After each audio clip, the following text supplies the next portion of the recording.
Hi and welcome back to Warframe. Today I thought we'll take a little revisit to the Boltor Prime, see how it's evolved over time.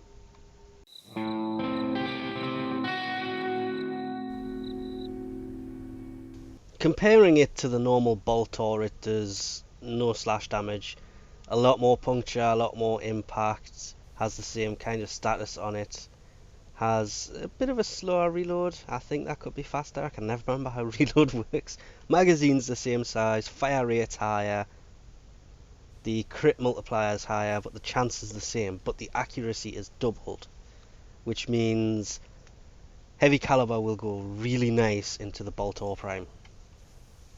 It starts life with a V and a D polarity, and what we did is we basically dropped in 3 soma, which is, I think that's only one more than last time I actually did the mod thing for this.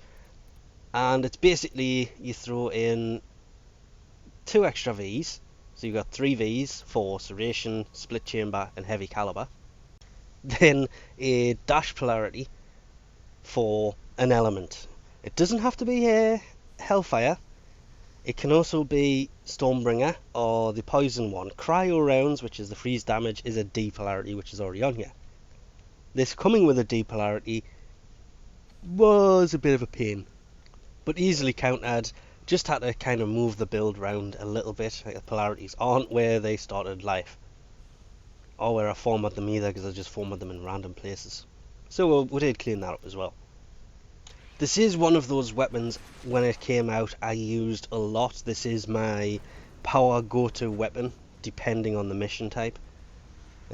Sometimes it's a soma, sometimes it's this. So it is set up for all 3 factions. This is the Corpus build, hence the Bane of Corpus in the corner there. The extra 30% damage to the Corpus comes in so handy.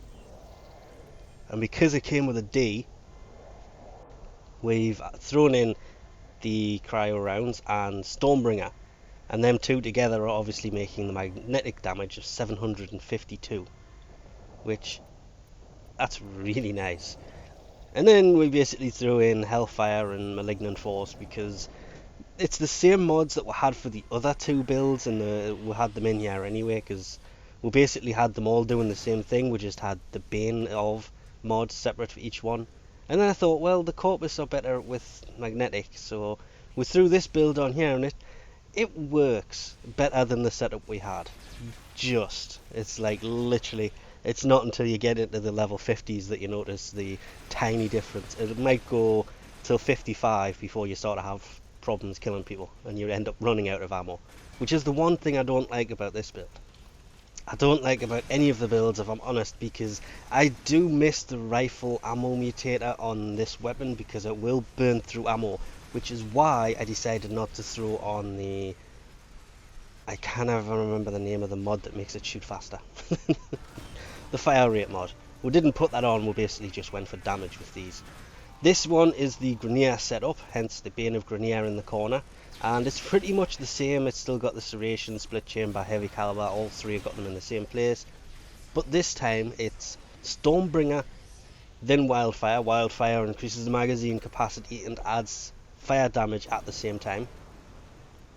Then Malignant Force and Cryo Rounds, which adds 627 to viral and radiation. I mean, this weapon cannot really be used for stat builds anyway, so fitting all of the status chance and elemental mods, it just makes more sense with the D polarity already in here to add a dash and just go for the 90% mods, because they just add more damage. You could even replace Wildfire with Hellfire, because it will fit and it will give more damage to radiation, as demonstrated in the next build, which is the Bane of Infested, which is under the C configuration, which is pretty much the same thing. Serration, split chamber, heavy caliber, Stormbringer, then heavy caliber, which takes the 627 radiation up to 752, because against the Infested the radiation works just to get them to fight amongst each other from like a mid-range. And then obviously Malignant Force and Cryo Rounds to add the viral, and that Bane of Infested mod to add 30% more damage. Level 35. Easy peasy.